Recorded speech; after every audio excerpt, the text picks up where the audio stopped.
नमस्कार शेतकरी मित्रांनो. हळद पीक झाल्यानंतर कोणतं पीक घ्यावं याविषयी तुम्हाला थोडंसं माहिती सांगणार आहे. हळद आता झाल्यानंतर याच्यामध्ये आपण जर उन्हाळी गोबी टमाटे वगैरे लागवड करत असाल तर एकदम चांगल्या प्रकारे याच्यामध्ये येते. पाण्याची मुबलक व्यवस्था जर असेल, ड्रीप वगैरे ऑलरेडी असते,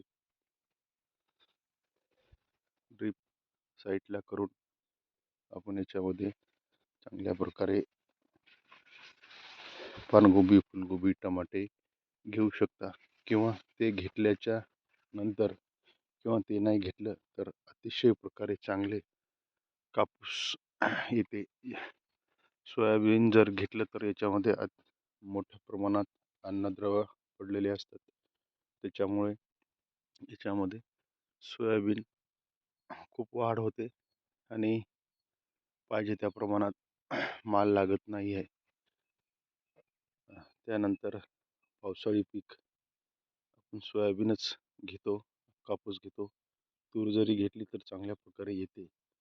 तर जास्त चांगल्या प्रकारे उत्पन्न जर काढायचे असल्यास आपल्याला कापूस एकदम बढिया आहे. कापसाच्या नंतर पुन्हा आपण हरभरा वगैरे घेऊ शकतो.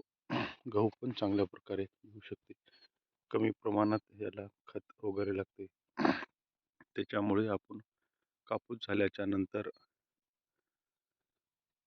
काही पण पीक घेऊ शकता. साधारणतः 1 वर्ष याच्यामध्ये भरपूर अन्नद्रव्य पडलेले असते.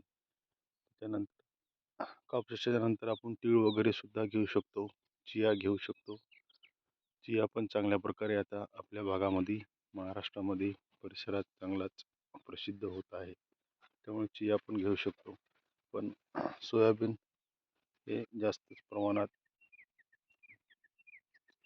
वाढ होऊन त्याला पाहिजे तेवढं आपल्याला उत्पन्न होऊ शकत नाही. आता वेगवेगळ्या रानावर वेगवेगळी परिस्थिती असते. आमच्या इकडील रानामध्ये ही परिस्थिती आहे. त्याच्यामुळे आपण ह्याच्यात उन्हाळ्यामध्ये भाजीपाला वर्गीय पीक चांगल्या प्रकारे येते. गोबी, पानगोबी, फुलगोबी, टमाटे अशा प्रकारे खूप चांगल्या प्रकारे माल लागतो. आपल्याला अनुभवातून लक्षात आलेलं आहे. तर पाहता सध्या तिला भरपूर प्रमाणात अन्नद्रव्य पडलेले असतात. हळदीने तेवढे घेतलेले नसतात. साधारणतः 1 वर्ष आपल्याला याच्यावर फारसा खर्च करायचं काम नाही. एकरमध्ये 2, 2.5, 3 पाकिट आरामशीर कापसाचे उत्पन्न बीज बदलू शकतात आणि उत्पन्न मिळू शकते. हे मला तुम्हाला सांगायचं होतं. आपल्या परिसरामध्ये कापूस घेतल्याच्या नंतर काय घेता हे कॉमेंटमध्ये सांगू शकता. किंवा हळद घेतल्यानंतर तुम्ही काय घेता किंवा आपला अनुभव काय आहे ते तुम्ही कॉमेंट बॉक्समध्ये सांगू शकता. आणि आपण व्हिडिओ पाहत असाल तर असेच नवनवीन व्हिडिओ पाहण्यासाठी आपण चॅनलला सबस्क्राईब करा. केलं नसलं तर लाईक तर नक्कीच करा. प्रत्येक व्हिडिओ पाहणारा हा लाईक करावा. लाईक केलं तर आपल्याला जास्तीत जास्त व्हिडिओ बनवण्यासाठी प्रोत्साहन मिळते. लाईक करणं फार गरजेचं आहे. तुमच्या परिसरामध्ये कुठलं पीक घेत असता हे एक सांगणं गरजेचं आहे.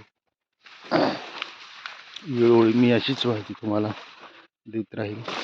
आणि तुम्ही पाहता साधारणतः 5,000 6,000 व्हिडिओ लोक आपल्याला पाहतात एक 8 दिवसामध्ये. आणि जास्तीत जास्त व्हिडिओ कसा व्हायरल होईल याकडे आपला माहितीचा कल असतो. माहिती जास्तीत जास्त शेतकऱ्यापर्यंत पोचली की चांगला व्हिडिओ व्हायरल होतो.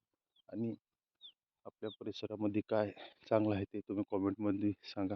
वाटल्यास आम्ही प्रसिद्धी देण्याचा प्रयत्न करू. आपल्याकडे आता खूप चांगल्या प्रकारे माहिती उपलब्ध होत आहे. आपण शेतकऱ्यांच्या माहितीसाठी खूप चांगले हे करत असतो.